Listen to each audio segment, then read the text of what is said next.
नमस्कार. Jaishankar Maheshwari YouTube channel वरती तुमचे सर्वांचे सहर्ष स्वागत. आज आपण पाहणार आहोत मराठी बाराखडी आणि त्याचे इंग्लिश लेखन म्हणजेच इंग्लिश स्पेलिंग तयार करायला आज आपण शिकणार आहोत.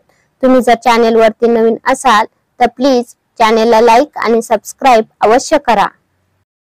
चला तर मुलांनो, आज आपण पाहूयात मराठी बाराखडी आणि त्याचे इंग्रजी लेखन. लर्न मराठी बाराखडी इन इंग्लिश. आपल्याला जर मराठी व्यवस्थित लिहिता येत असेल तर तेच इंग्लिश मध्ये कसं लिहिणार ते आज आपण पाहूयात. मराठी मध्ये के तेच इंग्लिश मध्ये आपण लिहिताना स्पेलिंग तयार करताना काय लिहिणार? के ए. तसंच मराठी मध्ये ख तर इंग्लिश मध्ये स्पेलिंग तयार करताना काय लिहिणार? के एच ए.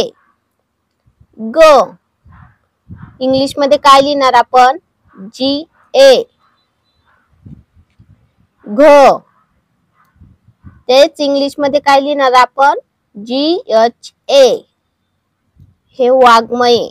वाग्मयसाठी काय लिहिणार? एन ए किंवा एन जी. च च इंग्लिश मध्ये स्पेलिंग तयार करताना काय लिहिणार?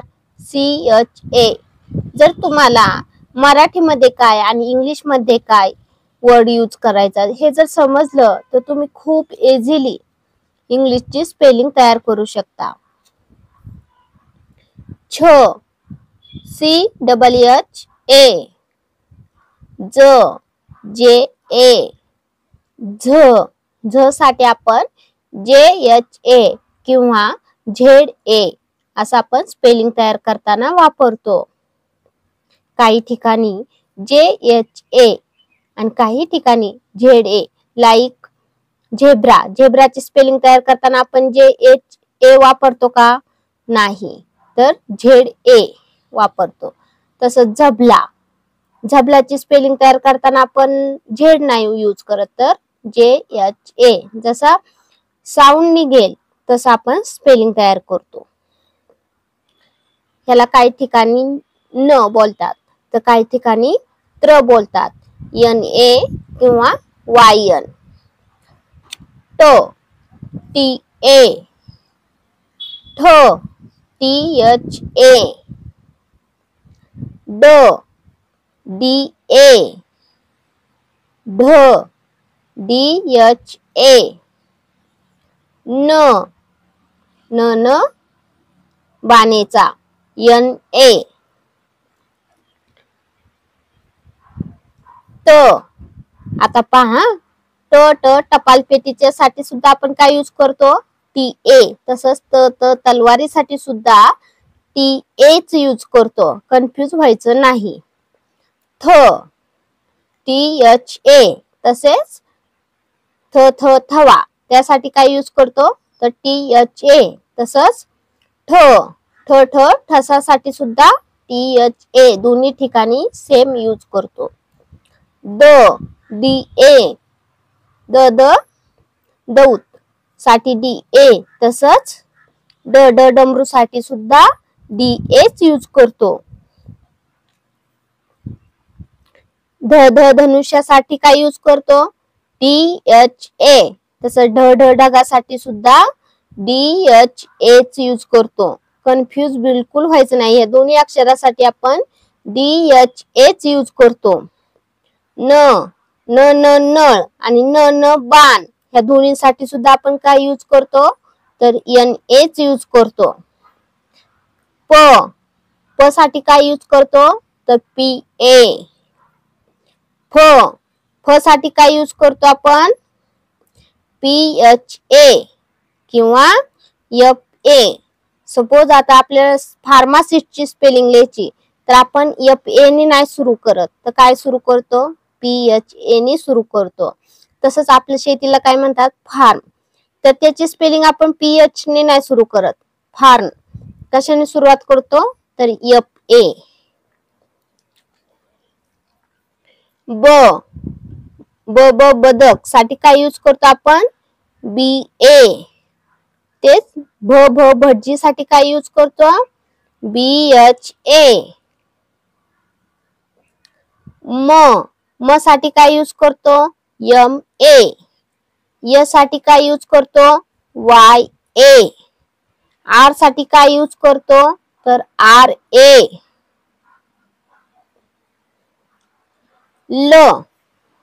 ल साठी काय यूज करतो? LA. व साठी काय यूज करतो? VA.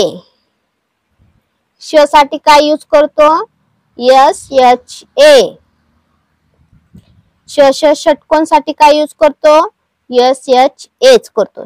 हा आपण शामृगाचा पाहिला, त्यासाठी सुद्धा आपण SHH पाहिला. तसंच षटकोन साठी सुद्धा SHH लिहितो. ह्यामध्ये कन्फ्यूज बिलकुल व्हायचं नाही. स साठी काय यूज करतो? SA. ह साठी काय यूज करतो? HA. ळ साठी काय यूज करतो? तर LA. क्षत्रिय. तर पहा, हा आपण शामृगाचा पाहिला, हा षटकोनाचा पाहिला, आणि आता हा खाली कोणता श पाहतोय? तर क्षत्रिय. यांचे उच्चार सेम असले तरी सुद्धा स्पेलिंग लिहिताना वेगळी आहे. KSHA म्हणजे क्षत्रिय. KSHA. त्र. आता हा ओरिजिनल त्र आहे, त्यासाठी काय स्पेलिंग यूज करतो? TRA. त्रिकोण, अत्रेय अशी स्पेलिंग तयार करताना त्र येतो.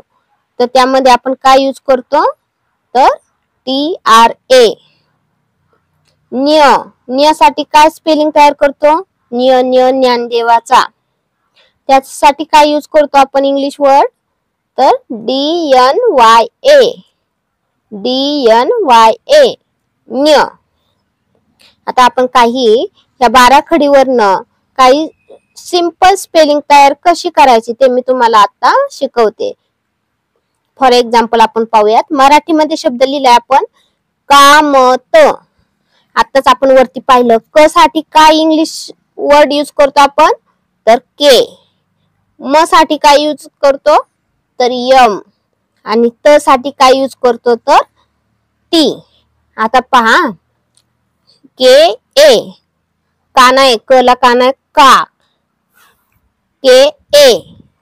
तरी तुम्ही म्हणता इथं काय आहे, इथं मला तर काना नाही, तरी पण तुम्ही ए लिहिलाय.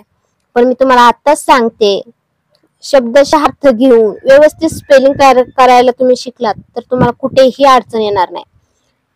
आपण सिंपल आपण अगोदर फोनिक साऊंड मध्ये उच्चार पाहिले होते. के चा उच्चार, यम चा उच्चार त्यावेळेस पाहिलं होतं की नाही?